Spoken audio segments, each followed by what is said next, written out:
Good morning. Happy Wednesday.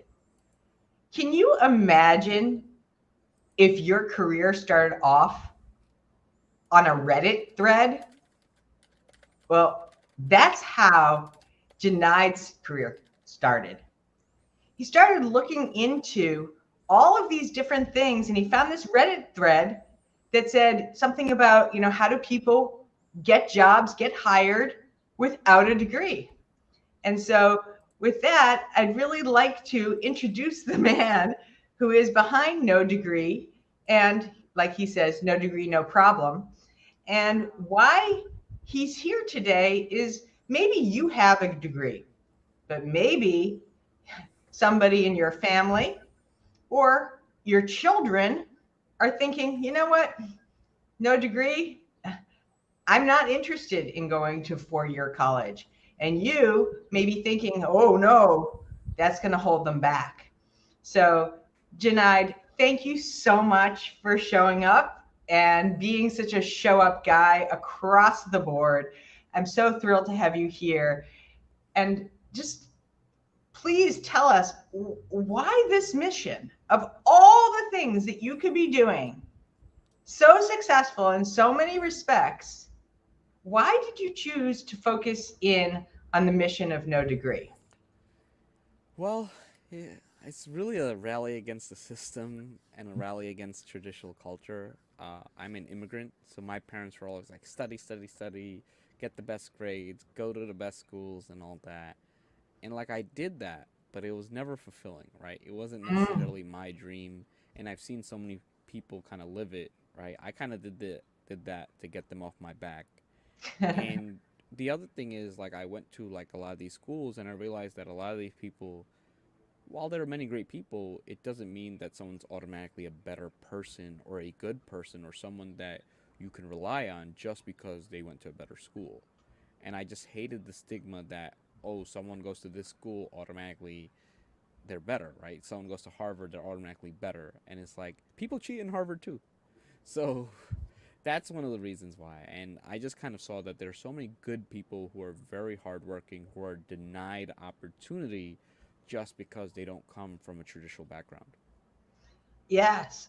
And you talked about the stigma, right? There's a lot of stigma around out there. And this is one of them. I think we place a lot of weight, especially if you're coming from a established, well-known school, that comes with this expectation. Ooh, you must be super smart. Ooh, you must be a high achiever. Ooh, you're going to be successful. And so in this process, right, help me understand, help the audience understand what the stigma is and also what we can do to overcome it, both in a psychological and tactical way. Yeah, so the stigma is that people without college degrees aren't as smart, right? They're not as smart, they're lazy, they couldn't finish, right? You're labeled something right off the bat. And that couldn't be further from the truth. There are many reasons why people don't go to college, and the classroom is not the best environment for everybody, nor is it an accurate representation of someone's skills, right? And there are people who get good grades who are not good at working with others, and then there are people who get bad grades who are not, kind of, they're great students, right? They do a lot of things. So that's one thing that you can kind of do. Now, what was the other part of the question? The question was, why is there this stigma and how can we overcome that, right? So Yeah. we established it, it's just baked into the system, Yeah. right? The way it's always been. But the way it's always been isn't necessarily how it's going to be. Yeah. Yeah, and then We'll get also over it. yeah, and then also the other thing is there's a historical reason too, right? Like our my parents when they grew up, the people who went to college were given much more opportunity. They did better, and it was a different time, right? Schools were different. There you didn't have access to online courses, online resources, and all that. You didn't have the YouTube, Udemy's. You didn't have a lot of things. So technology has really made things a lot more accessible. And how do people sort of get around this? A lot of times it's figuring out the careers that are accessible to them, figuring out their strengths, and then from there having an action plan. And I've seen so many people, they start with YouTube videos, right? I just interviewed someone yesterday who's a photographer, and he photographed like Samuel L. Jackson, Monica from Friends, and a lot of famous other celebrities. And I watched his journey on LinkedIn. And again, he started with a camera. He did a lot of free photo shoots. He watched a lot of YouTube videos on lighting and editing and all that. And it just shows the power of someone who's willing to learn and all that. And I think the other thing is companies and employers have to be more forgiving. Right? Mm. I was actually in a Toastmasters meeting yesterday, and it was an international club, and a lot of people were so focused and stuck on the idea of, you've seen the thing. It's like, can have any degree. And it's like, how does that make any sense? Like, what does that mean? Like, if I have an economics degree versus in a biology degree versus a math degree versus a media study degree, you're going to tell me that any degree fulfills the role? And then, people get so stuck on, oh, you went to college, therefore you know how to think, you know how to do all that. And it's like, you'd be surprised that some of these programs, it's glorified high schools, right? It's not like competitive, right? It's not hard. It's not putting people through a lot, and it's not necessarily teaching them how to think. It just, people just have this idea that if you go to college, you must be a certain type of individuals, and idiots finish college too. Right, right. Exactly. We never know what the backstory is either, right? How they got in, any of that. So it's not it's not a guarantee. But what I want to also find out is, in our history, there's lots of people, famous people, the Steve Jobs, the Mark Zuckerbergs, Michael Dell, right? Yeah, Those folks did not go to college. They do not have a 4-year degree. What are the commonalities that you see with people who don't have a degree and are super successful? Are there through lines? Are there characteristics that would say to somebody yeah, who's not interested, hey, you know what? I know I've got what it takes. yeah. I think we need to look past the super successful, because a lot of times, especially the people that you mentioned, they come from good backgrounds, right? Like their parents were already wealthy, so they tend to come from, right? They already got into good schools. I know Michael Dell, if you listen to like an interview of his, he mentioned, he's like, I never really struggled in life. I think we need to kind of look under, right? And you need to look at the people who aren't necessarily as famous, but who also have the company. Because what happens is, when you present those people to people, they're like, oh, those are the exceptions. Those are not the rule. And you know what? They're the exceptions even among regular people, right? Just even among billionaires, people who went to Harvard, they're still exceptions, right? Not everyone creates like, companies that are worth well over $100 billion. Now, what I will say is the commonality is that you have to have consistency and a relentless pursuit, and you have to have passion, right? I think for success, what keeps you going, right? It's that passion to learn whatever you need to learn to make things happen. And I've seen it happen in so many areas that there's a problem that they see, or there's an idea that excites them, and they just don't stop. Like for example, my company, I founded it in, like a couple guys in a basement, 2014, and I'm still at it 8 years later, and there's still a lot more room to grow and all that. And things don't happen overnight. And I want to encourage everyone, if you have that idea, you know, pursue it, whether it's on the Pursue side. it. Yeah. Right. But I love the other side of pursuing it. You said a relentless pursuit. Yeah. You didn't just say, oh, dabble, dip your toe. You said a relentless pursuit combined with consistency. So, what that means is you're going to be driving, you're going to be investing, you're going to be learning. I know Yeah. one of your favorite tools for learning is podcasts. And Yeah. you have a podcast called No Degree, which I love and listen to. But podcasts can be a great way to absorb information. And I know that you recommend that, especially when people are learning about a new area that they want Yeah. to explore, right? One of your recent podcasts talk about experiments, experimenting, and using that medium of podcast as a way to start probing, okay, what is going on in this industry? What do I need to learn? Who do I need to talk to? How do I do that? So really going down a little bit of a rabbit hole with purpose, right? Yeah. And podcasts are amazing. Like I started listening to podcasts in like 2019 because I would drive and I couldn't work while I drive, right? And you shouldn't work while you drive either. So I was thinking, how do I learn a topic? Because I was losing a couple hours a day sometimes when I would travel back and Right. forth, go to networking events, and I was like, you know what? Let me listen to podcasts. Because in New York City, I was like, oh, I'll be stuck in traffic. I have a new topic that I want to learn. And I listened to podcasts on marketing, search engine optimization, sales. So whatever topic you want to learn, go Bam. listen 10, 20, 30, 40, 50 hours. There are topics that I've listened to for well over 100 hours. And trust me, you in those 100 hours you'll learn more than you ever did in a college classroom. Oh my goodness. Awesome. So I am literally, I'm seeing tons of comments here. So this one, a memorable quote from my daughter after my husband said, even idiots graduate college. She said, yep, like you. That's pretty funny. This one from Kirsten, my sister never went to college and is super successful. She has her own company now. That happens too. Another one by Laura, damn, if I had to drop, but I wish I didn't. Thanks for bringing Janai to the people, Lauren. Awesome. Take risks and not afraid to fail. Yeah, that's a big, handicap for a lot of people is that fear, right? Lastly, I love this topic. I can relate a lot with this conversation, especially raised in a very traditional home setting. Awesome. And of course, the king of value. Hello, Craig. Great to see you. So, what we're going to talk about now is a little bit of what is in the media, right? The New York Times recently ran an article, I think it was in March, that said, you know what? That 4 degree isn't quite the job requirement that it used to be. Can you speak to what's happening in the industry as far as allowances, leniencies around what it means to apply to jobs with no degree?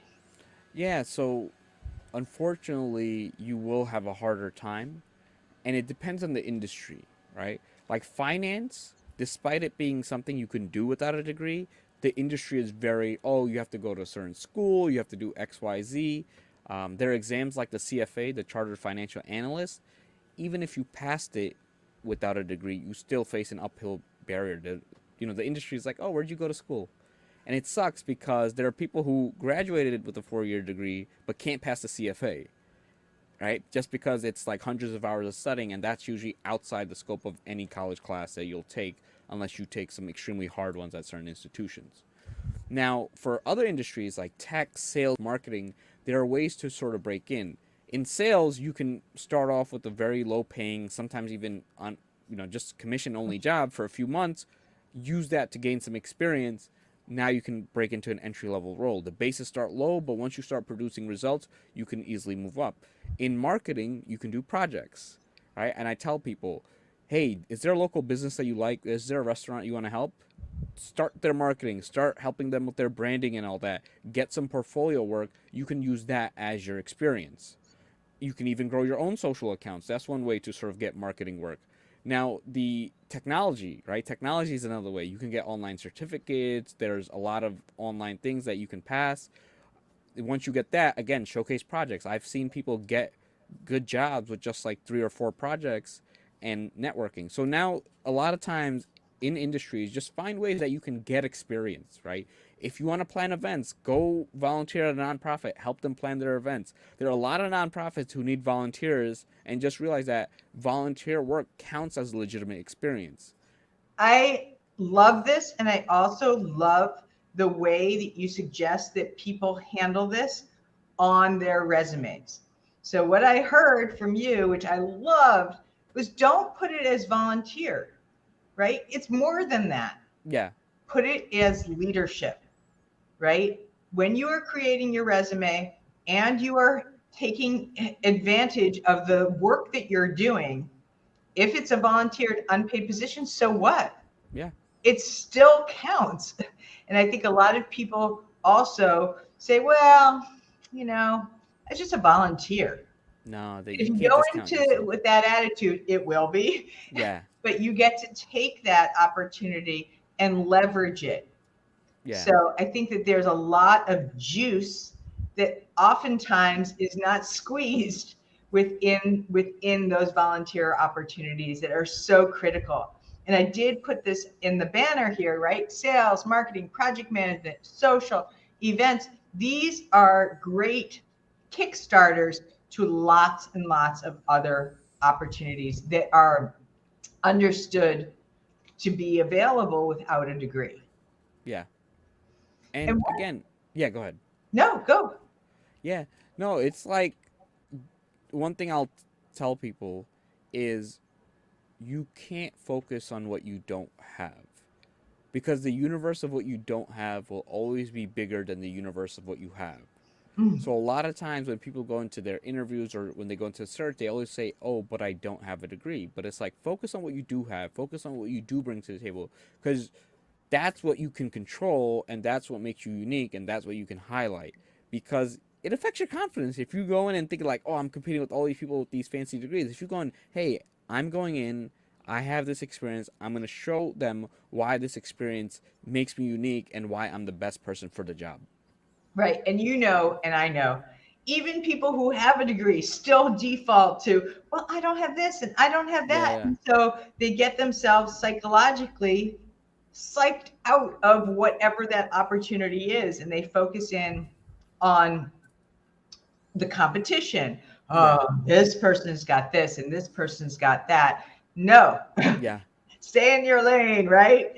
And so, one of the things I also liked about some of your previous interviews is you talked about a relative percentage and how to determine both the mandatory and the nice to have Yeah. within your skill set to determine, okay, I don't have this, I can live with that, but I know that I'm qualified because of this, this, and this. Say more.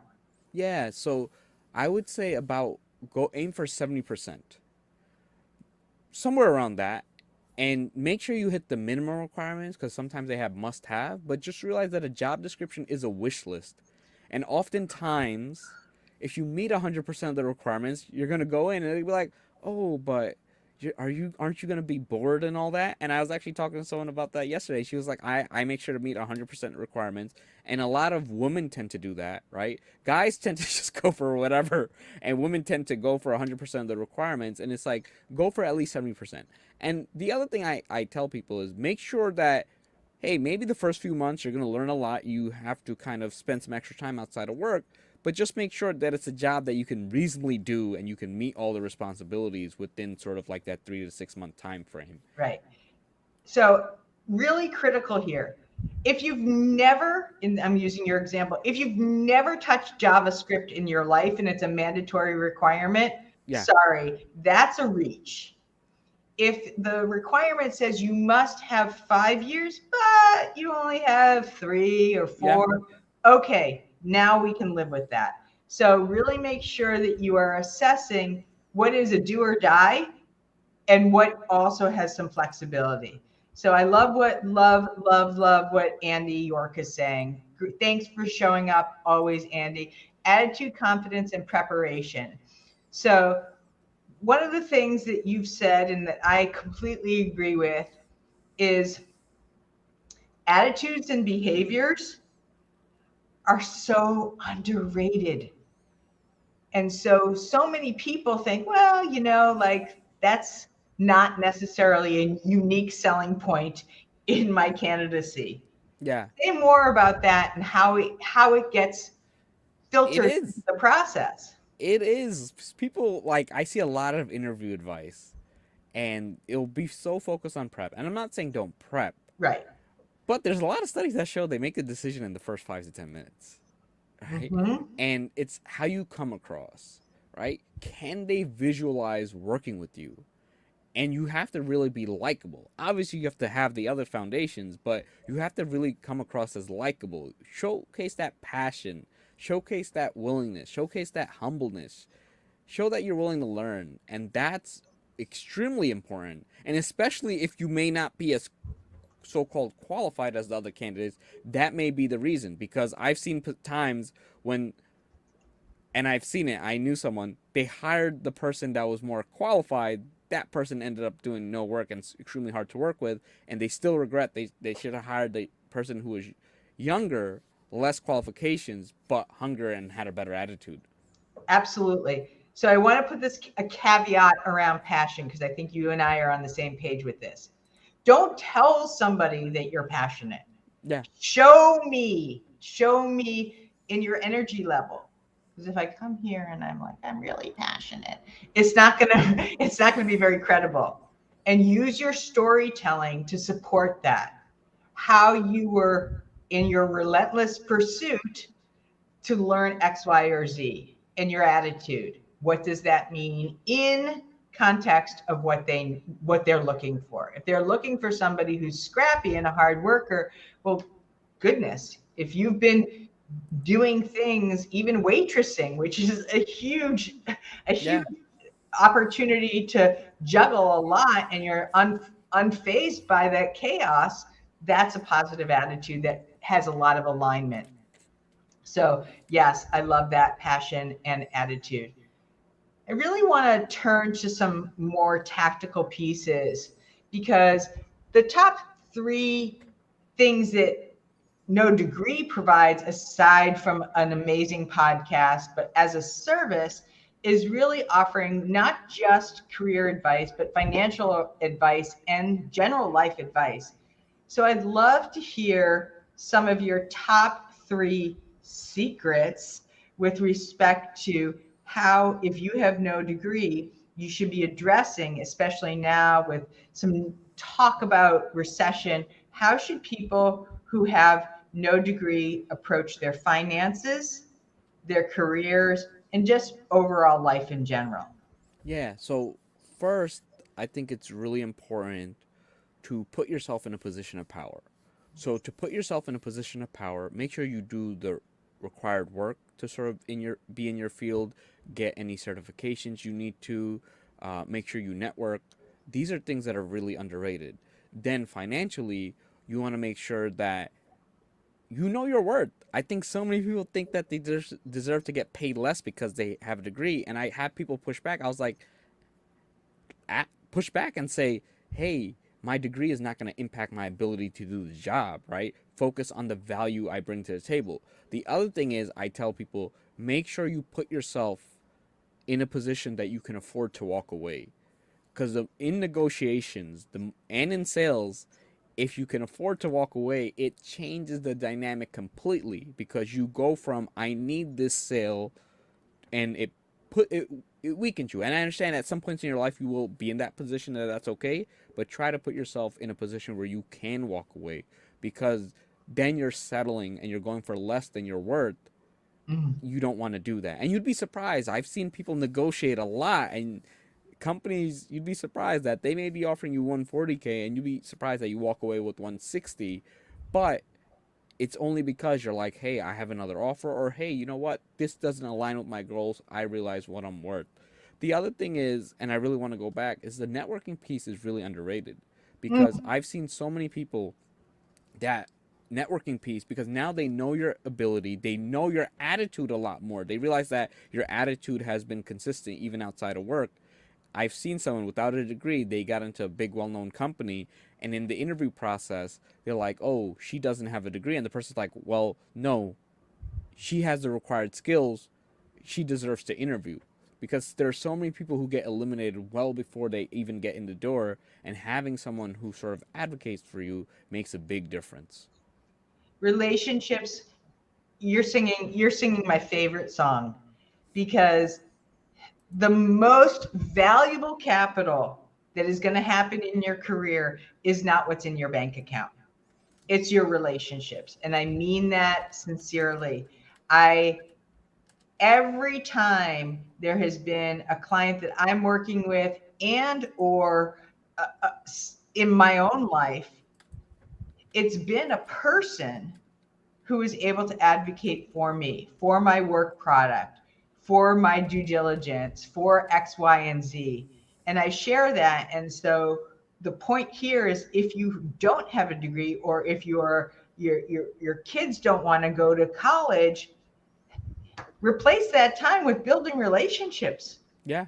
because that is a value that will pay itself back over and over and over again, like compound interest does. Yeah. And we are so fortunate in this day and age to have access to LinkedIn, to pick up people that you have talked to or listened to on podcasts, YouTube. I found our mutual friend, Brendan Kamarasamy, through Clubhouse. Yeah. Complete stranger. But I heard his voice. And when I heard his voice, I was like, I want to talk to that guy. So don't be afraid to even approach strangers. I reach out to people at New York Times and say, I love this article. Oh my goodness, I would love to talk to you. So use the tools that are available to build those relationships way outside of your comfort zone, please. Yeah. There's a lot in there that is often underutilized. Definitely. So we're going to be wrapping up in a couple of minutes, but I really want you to talk about, if you can, please talk about some of the psychological factors that you work with your clients around with respect to no degree, because I think that there is always, right? There's always kind of like in any career move, people approach their careers and bring imposter syndrome. They bring, their cultural challenges. They bring their age. I work with lots of people that are dealing with ageism, and they say, "Oh, that's why I'm not getting the role." But you and I both know if you've been invited to the interview, they really Yeah. don't care. Yeah. Yeah. Help us understand the psychological factors that you help your clients overcome. Yeah. So when I work with people on their resumes, I sit down with them for like 4 to 6 hours. And a lot of it's maybe three, it could be anywhere from 2 to 4 hours on just the resume. And a lot of them is me asking them, hey, what's your biggest accomplishment? And they'll tell me, I trained a lot of people. And I'll be like, what does a lot mean?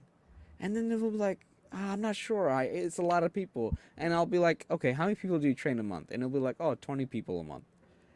And then it's like, oh, you've been there 5 years, so that's 120, 120 a year. What is more than 240 a year? So you trained well over 1,000 people. And they're like, yeah, I did. So a lot of times it's asking them like, what impact did you make? And I'll have to ask them 2 to 3 follow-up questions, and then they'll realize like, wow, I saved like 40K a month. I did XYZ. I made them an extra $1 million a year, and they don't realize it. So a lot of them is people realizing what they've actually done and the impact that they brought. And a lot of it comes down to self-awareness. Is that then when they see those accomplishments on paper, they're like, wow, that is me. That is who I am. Like, I'm actually qualified. So, what is the advice that you give people if they're not working with you to get to the meat Yeah. of that value and overcome some of those Yeah. barriers? So think about the big things that you do at work. Try your best to quantify them. I think Mhm. try to put it in numbers like budgets. Okay, you manage a large budget. What is a large budget? And always try to think about the impact that you're having. How much time that are you saving? Like if you're saving 1 hour a day for a team of 20, you're saving 20 hours a day, right? 100 hours a week, 400 hours a month. And then if you have an average cost of like $50 per employee, right? That adds up, Right. right?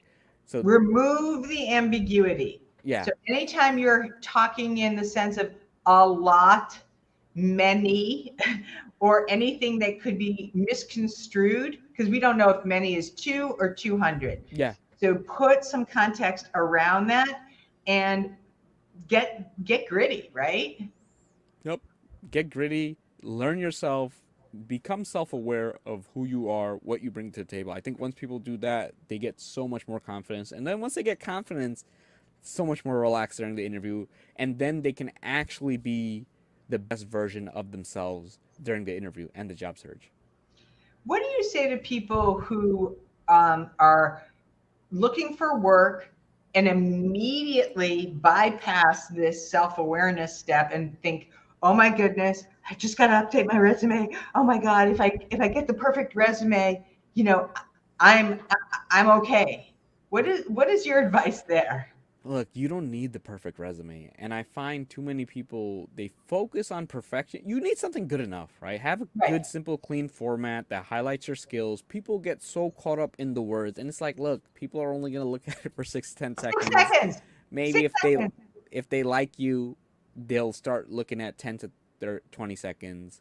Even if they call you for an interview, I guarantee you there's like a 95% chance they have not read your full resume, because they'll ask you like, "Hey, do you have this experience?" It's like it's right there.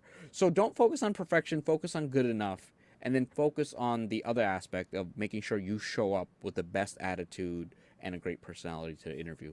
Exactly. The 5 or 10 or 20 hours that you're spending wordsmithing and developing that resume, like that time is not going to have the same level of impact Yeah, because, like you said, 6 seconds. I think it's about 7 seconds on LinkedIn on a good day. yeah, So you're playing with the same level of um, Jesus, sorry, the same level of we had somebody that I just needed to block. yeah. No, The I understand. same level of immediacy.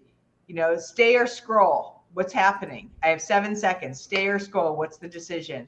So you got to make sure that you are really using it as the tool that it is and putting it in proportion to your overall candidacy, not expecting it to do all the heavy lifting, which I think Yeah, most people, that's a very old idea that yeah. is very much being replaced. Where can we find you outside of LinkedIn? And yes, you are definitely a regular there, but where else can people find you? Where can they go to learn more about you and get exposed to your sage advice? Yeah, I'm on Twitter. Twitter, I get a little spicier. I have a little more fun, and I post more often. Twitter, no degree DOTCOM. I'm on TikTok. I'm trying to get my workflow done there. I'm on Instagram, no degree podcast. But yeah, find me on LinkedIn, and I'll send you to the other places. And nodegree.com, check it out. And the podcast, the No Degree Podcast, where I interview people without college degrees and have them share their stories. I love that so much. I've listened to a number of those episodes, and what we were sharing before this show is that you make miracles, right? You not only allow them to tell their stories, but you help drive that transformation. And that is a big like love to you and your mission. And I'm so grateful to you for everything that you do and our beginning of a friendship. So remember, relationships are where it's at. I found Junaid through another relationship. So keep building. We'll see you. I actually won't see you guys next week because I'm on vacation, but I will be back the following week with an amazing guest. This is going to be really good. So, Junaid, Junaid, please It's all right, close hang enough. around. It's not close enough. It's got to be right. Junaid, please hang around afterwards, and we're just going to wrap this up. But thank you again and again. And I know you helped a lot of people here today. And peace out. All right. Bye.